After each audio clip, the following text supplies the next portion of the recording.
जवाहर प्रेमलाल उच्च विद्यालय बसहा सुपौल जो कोशी प्रमंडल के अंतर्गत आता है, इसमें 9वीं से 12वीं तक की जो पढ़ाई होती है।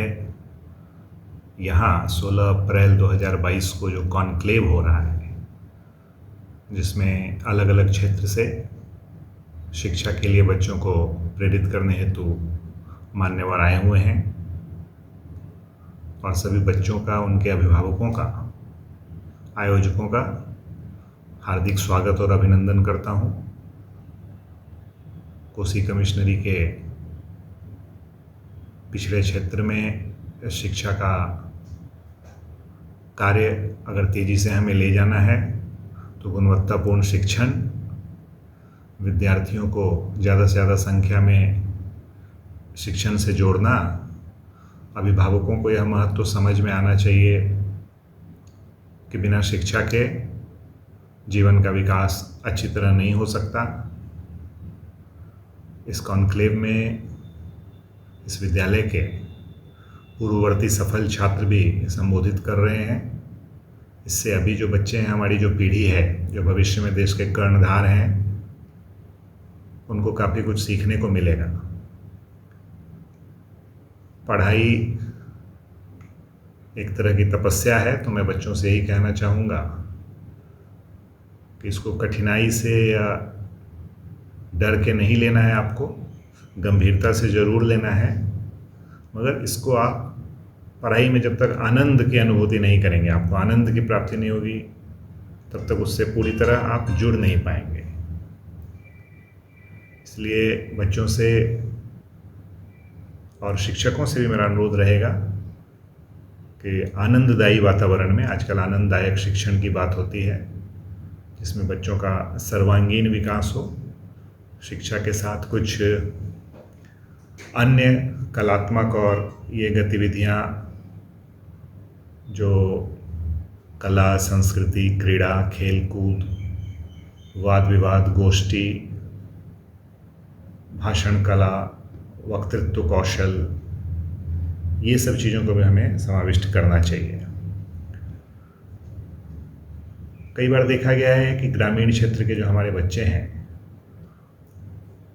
वो आर्थिक धनाभाव में, संसाधनों की कमी से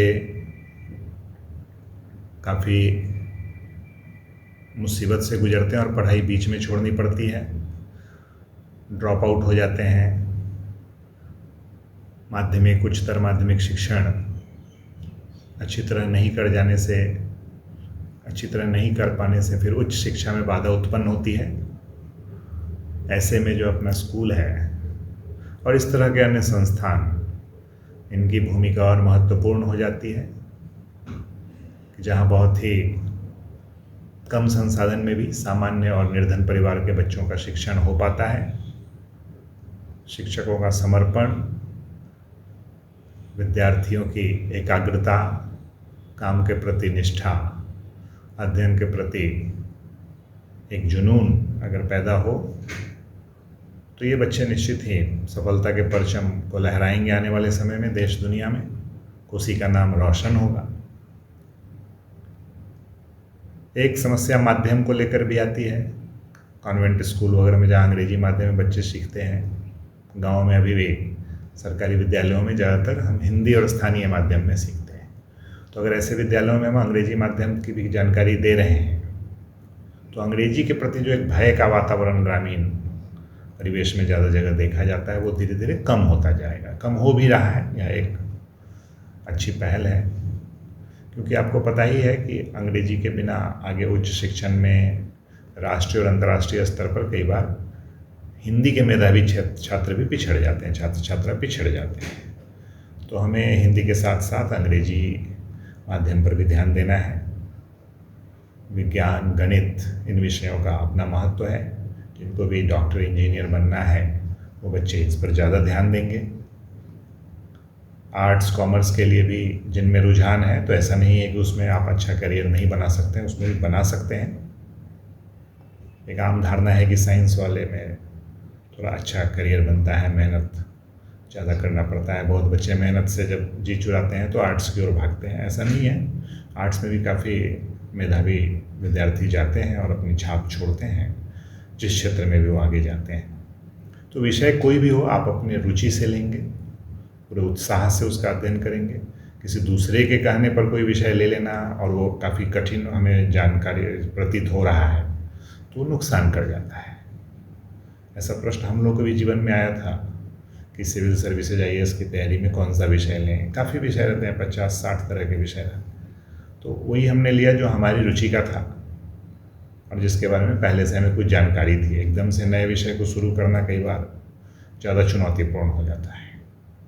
तो 9वीं से 12वीं वह समय है जब आप अपना आधार, बेस जिसको कहते हैं, नींव मजबूत करते हैं।